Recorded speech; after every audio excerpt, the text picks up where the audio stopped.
Olá! O programa OAB Nacional começa agora e você vai ver o que foi destaque durante essa semana na Ordem dos Advogados do Brasil.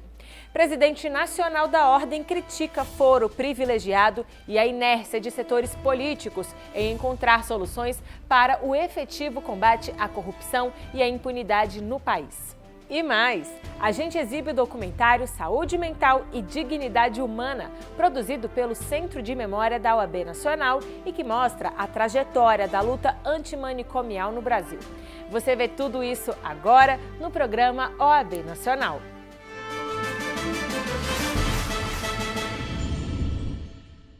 O presidente nacional da OAB, Cláudio Lamáquia, criticou o foro privilegiado, definindo essa prerrogativa como um deboche com a sociedade e escudo para processos que não têm fim no Supremo Tribunal Federal. Na última semana, a Corte levou o assunto para julgamento no plenário da Casa. O plenário do Supremo Tribunal Federal decidiu, na última semana, restringir os casos em que a regra do foro por prerrogativa de função, mais conhecido como foro privilegiado, se aplica a deputados federais e senadores. Até então, a prerrogativa permitia que determinadas autoridades judiciais ou políticas, em virtude do cargo ou função, fossem processadas e julgadas em tribunais superiores ou até mesmo pelo Supremo Tribunal Federal, nos casos estabelecidos na Constituição. Agora, o foro por prerrogativa de função de deputados e senadores será aplicado apenas aos crimes cometidos durante o exercício do cargo e relacionados às funções desempenhadas e não mais por qualquer crime. Resolvida a questão de ordem, por maioria, nos termos do voto do relator, fixando-se que o foro por prerrogativa de função aplica-se apenas aos crimes cometidos durante o exercício do cargo e relacionado às funções desempenhadas, após o final da instrução processual com a publicação do despacho de intimação para apresentação das alegações finais, a competência para processar e julgar ações penais não será afetada em razão de o agente político vir a ocupar outro cargo ou julgar o cargo que ocupava, qualquer que seja o motivo, com o entendimento de que essa nova linha interpretativa deve se aplicar imediatamente aos processos em curso. Após o resultado na Suprema Corte, a OAB Nacional divulgou nota afirmando ser importante a decisão do STF, já que representa um passo concreto contra a impunidade e marca uma evolução do direito nacional na busca pela eliminação dos privilégios que contribuem para o distanciamento entre autoridades públicas e a população. No entanto, para a OAB, ainda é preciso perseguir a eliminação dos outros privilégios, que continuam em desacordo com os valores republicanos. A Ordem dos Advogados do Brasil tem defendido mudanças drásticas na forma como o foro por prerrogativa de função tem sido usado. Segundo o presidente nacional da entidade, Cláudio Lamáquia, o foro representava um deboche com a sociedade e escudo para processos. Para a OAB, ele deveria existir para proteger as instituições da República e não os ocupantes temporários das funções públicas. O trabalho do advogado é essencial à justiça, como determina a Constituição. Em contrapartida aos serviços prestados, os profissionais da advocacia devem receber os honorários. Atenta ao tema, a OAB Nacional tem atuado e criado ferramentas para combater a desvalorização desse direito. Os honorários advocatícios são garantidos aos mais de 1 milhão de profissionais inscritos nos quadros da Ordem dos Advogados do Brasil. Estão previstos não só no Estatuto da Advocacia, mas também no Código de Processo Civil. Por terem natureza alimentar, são eles que garantem aos advogados e advogadas a possibilidade de sustento próprio e de suas famílias.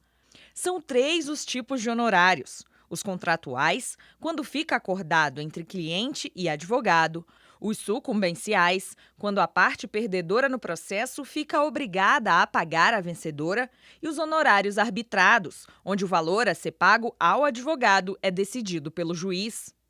Os honorários advocatícios nada mais são do que a contraprestação devida ao advogado pela execução dos seus serviços profissionais, devendo ser fixada em valor digno e proporcional à causa. E é justamente por isso que a OAB está atenta ao tema e cria ferramentas para assegurar que eles sejam respeitados. Por meio do canal Ouvidoria de Honorário, toda a advocacia pode denunciar o aviltamento de honorários e outras irregularidades relacionadas ao assunto.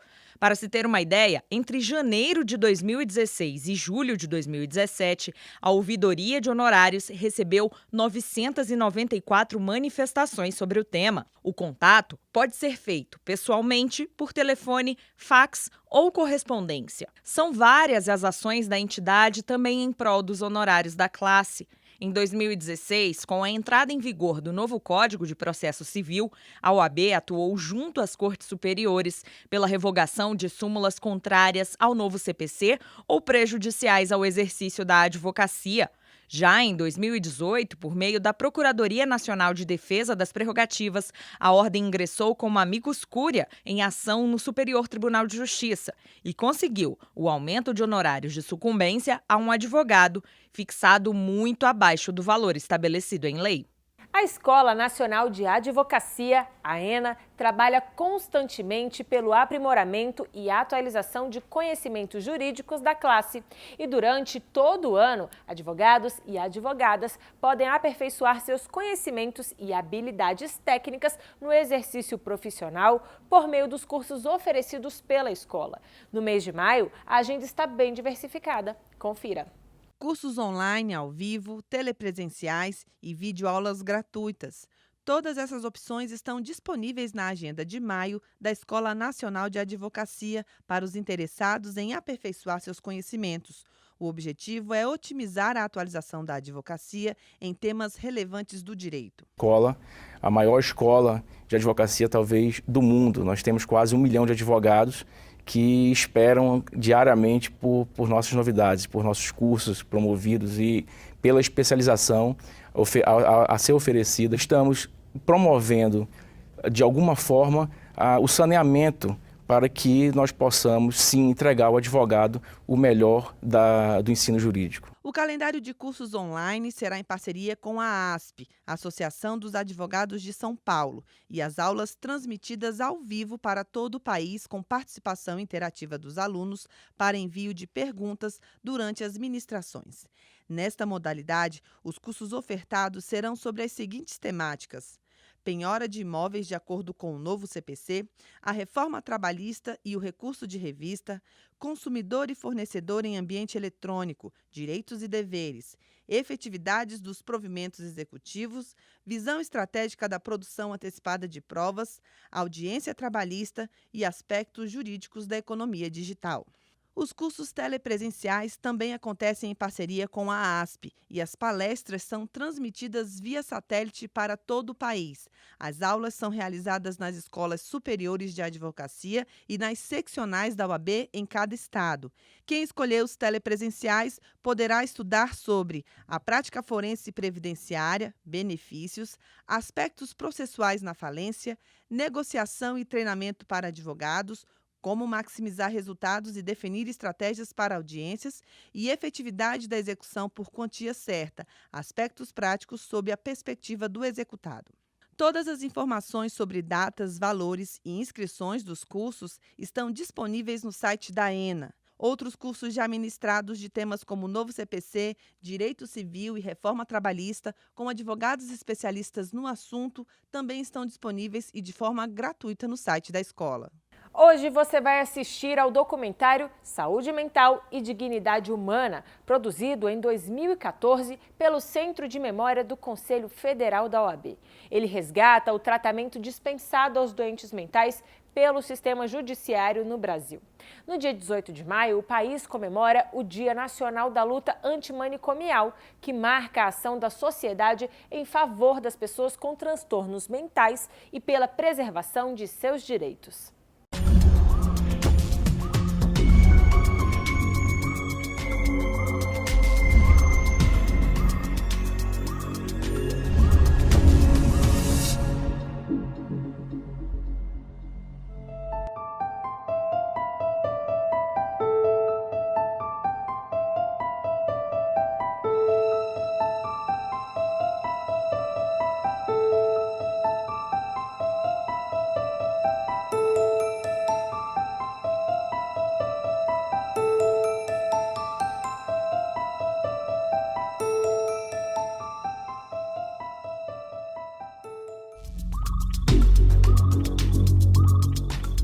Para começar, a gente podia fazer uma retrospectiva sobre a questão da relação da humanidade, da sociedade com a loucura.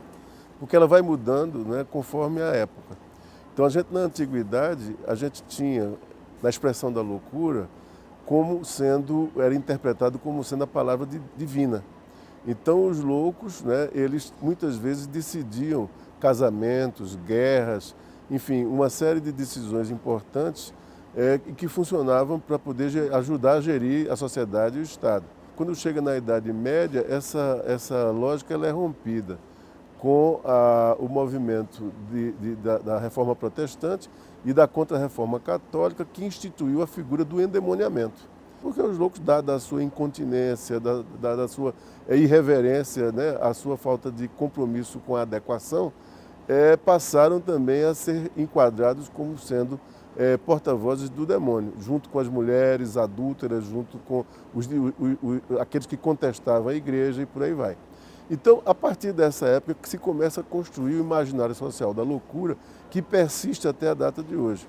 Ou seja, o louco é tido como irresponsável, incapaz e violento. Porque no século XIX os doentes mentais eram associados à bruxaria, pecado, a maldades. Então o Pinel na França, o Philippe Pinel, que foi o primeiro grande médico a se preocupar com essa questão, criou lugares fechados para proteger os doentes mentais. Mas hospício vem de hospitalidade. A degradação da hospitalidade, a degradação da atenção às pessoas necessitadas desse serviço é que produziu o manicômio. No caso do manicômio judiciário, ele remonta ao final do século XIX, quando há uma interseção, um casamento, vamos dizer assim, entre o direito positivo e a antropologia criminal e a psiquiatria, notadamente no trabalho de Lombroso, onde começa então a haver uma busca de uma tipologia para o louco que pudesse servir como prevenção da violência. E essas bases conceituais ajudaram a formular o que hoje se entende como manicômio judiciário, à época, e hoje como hospital de custódia e tratamento psiquiátrico.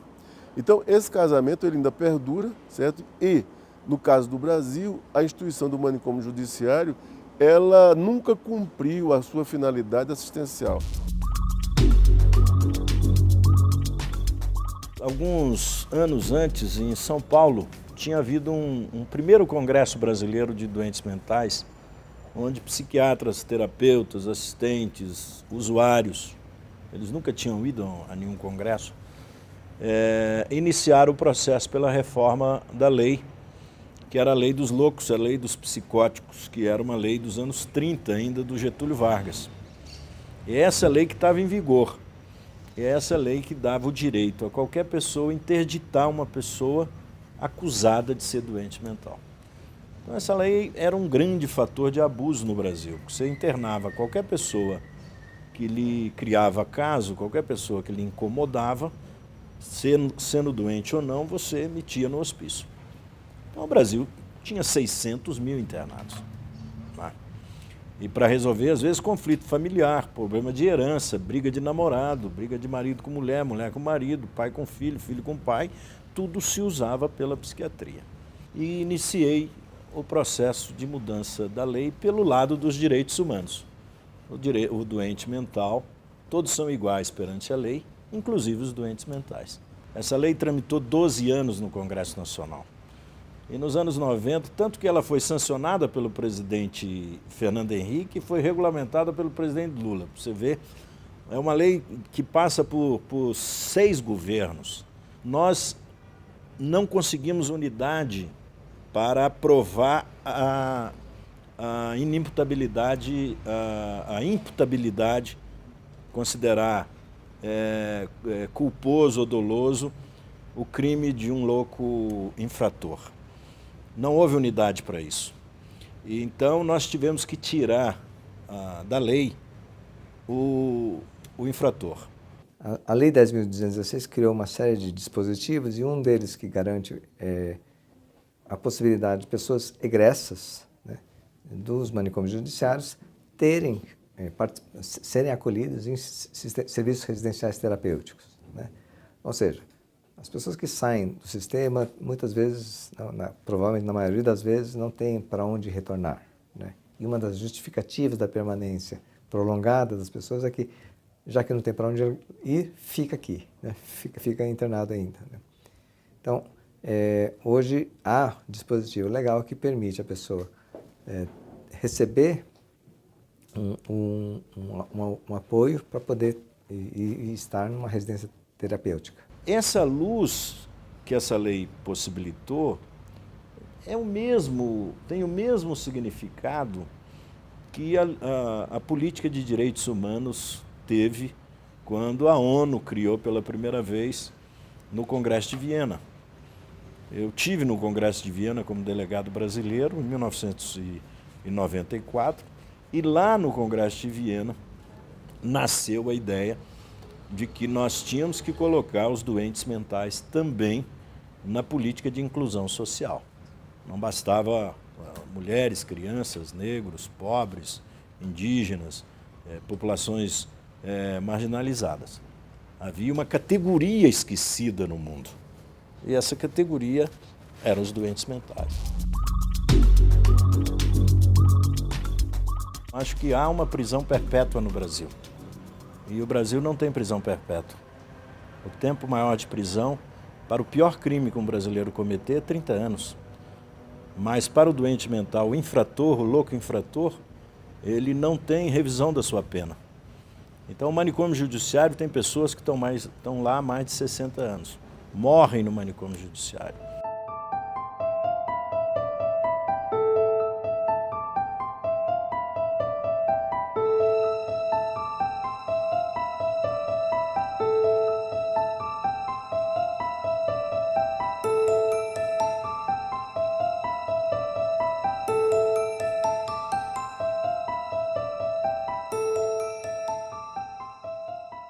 A maior inconsistência dessa lei que permite a prisão perpétua do doente mental infrator é o princípio da inimputabilidade. O doente mental é considerado inimputável, ou seja, ele é incapaz perante a lei, ele é uma criança. E nós somos contra isso. Nós achamos que todas as pessoas, mesmo doente, elas têm que saber a gravidade dos seus atos. E, em surto, o doente mental pode considerar o seu ato uma atenuante pelo fato de ser um doente mental, mas não lhe livrar da privação da liberdade de um tratamento compulsório. Na realidade, precisa de uma mudança cultural que atue no imaginário social da loucura, como eu falei há pouco, sobre a questão da incompetência, da incapacidade, ou melhor, da irresponsabilidade, da incapacidade e da violência. Primeiro, há que haver um trabalho no sentido da mudança da cultura acerca do louco infrator. Segundo, a constatação por vários levantamentos que o comportamento reincidente de delito na população prisional como um todo é muito maior do que a reincidência em pessoas com transtorno mental. Porque a reincidência de pessoas com transtorno mental, ela fica, às vezes, muito afeita a uma questão pontual. Naquele momento, aquele indivíduo cometeu um ato infracional, né, movido por uma determinada circunstância e tudo mais, que é diferente do preso comum, que reincide várias vezes em crimes variados ou no mesmo crime e que não tem transtorno mental. Nós percebemos que um dos problemas centrais da incompreensão em relação à loucura era cultural. Era o preconceito, o estigma contra um comportamento desviante para muitas pessoas, contra um comportamento inesperado, esquisito, perigoso.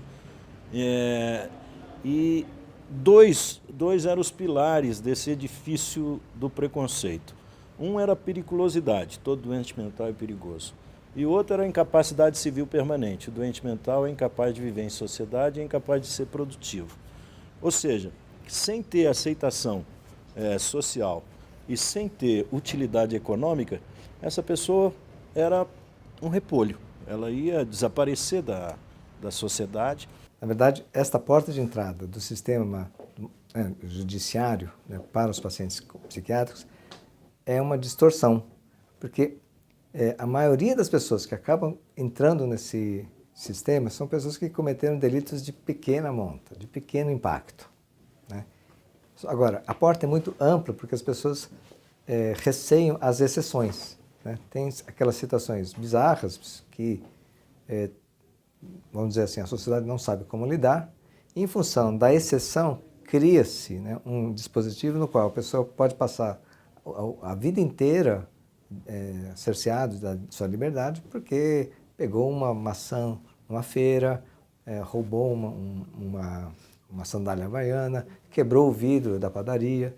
E a pessoa, por delitos, infrações absolutamente banais, ou, né, pequenas, né, perdem, né, não só o seu lugar de cidadão, mas perdem a vida inteira. Então, o que nós queríamos? Nós queríamos um dia, como tem o dia da bandeira, como tem o dia do índio, como tem o dia da consciência negra, como tem o dia da mulher, ou seja, o dia da criança. Nós queríamos um dia em que a sociedade pudesse refletir sobre o abandono dessas pessoas. E aí nasceu o Dia Nacional da Luta Antimanicomial, que hoje é reconhecido pela OMS, a Organização Mundial de Saúde, que é uma organização da ONU, que tem sede em Genebra, e considera essa experiência brasileira de misturar clínica, família e comunicação uma experiência exitosa. No encontro de Bauru, é um marco na história da reforma psiquiátrica, porque podemos dizer que a partir de Bauru há uma mudança nos conceitos sobre como lidar com o problema da saúde mental no país, né? É onde o movimento que antes pautava-se focado na questão da assistência de melhor qualidade, né? Passou a compreender que essa assistência de melhor qualidade representa uma parte apenas do problema, que além de cuidados sanitários, cuidados médicos, cuidados psicológicos, né, era fundamental que se constituísse uma mudança no aparato cultural e fundamentalmente no aparato jurídico. A ideia de que a melhor saúde mental para as pessoas está ligada à noção de cidadania, à missão de garantia de direitos, né? E isso é um marco histórico porque até então a ideia de paciente psiquiátrico ele automaticamente é considerado um sujeito destituído de direitos. E o 18 de maio foi uma estratégia, né, escolher um dia nacional de luta para que vamos chamar essa mensagem, essa bandeira pudesse ser divulgada na sociedade civil. A porta de saída é a implementação da Política Nacional de Saúde Mental, da reforma psiquiátrica, que trabalha não na lógica hospitalocêntrica de manter a pessoa internada por um tempo indeterminado, e sim superar o hospital psiquiátrico mediante a instalação de vários tipos de dispositivos de saúde mental que contemplem a pessoa no seu adoecer e no seu restabelecimento. E promovendo, inclusive, a manutenção dos vínculos sociais, familiares, educacionais, profissionais dessa pessoa, para que ela, ao sair da internação, não tenha isso rompido e ela fique absolutamente desfiliada, absolutamente excluída do contexto social, levando então a constituir uma população que fica totalmente marginal. A OAB é fundamental, né, para nos fornecer esse suporte político, esse suporte de atuação e também o suporte profissional, que muitas vezes a OAB precisa entrar até com algum tipo de medida para poder levar avante as demandas desse setor nosso da saúde mental, que é um setor reconhecidamente desprovido de direito. Então, o louco, não só o louco infrator, mas o louco de uma maneira geral, a primeira coisa que ele perde, né, que a loucura faz, é a perda da credibilidade.